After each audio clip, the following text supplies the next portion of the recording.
I think the major problem for local authorities at the moment is that they don't have the expertise and the capacity within their staff to be able to use the funds that are available within the EU.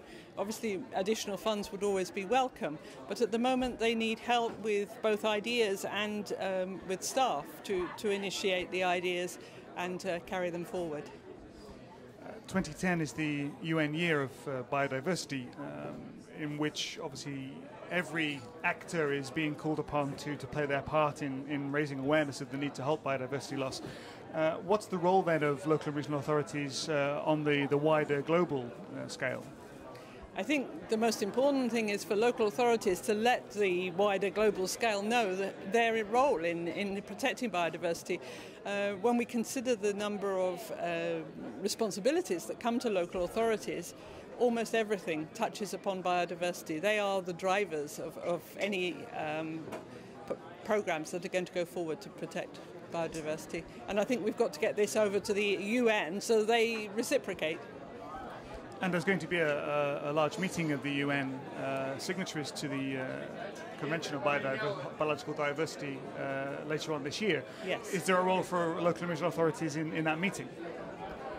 We are calling for a role as an observer. I think this would be important to point out to the participants there that local authorities take their roles seriously and would like to be heard.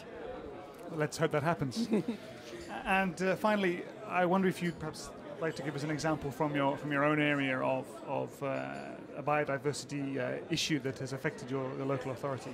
Yes, in my area, a very small area in the north of Surrey, in the south part of the UK, we have a large common which is covered by the Habitats Directive. There are several species of ground nesting birds there, and these are to be protected, but this has had implications on planning in our area, on house building, which is desperately needed.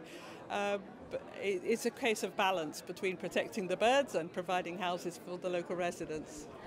And how has your local authority coped with that? It took about a year to come up with a plan, but now they have a plan to provide mitigation. There are areas where people are allowed to walk, especially to walk their dogs, and other areas which are protected.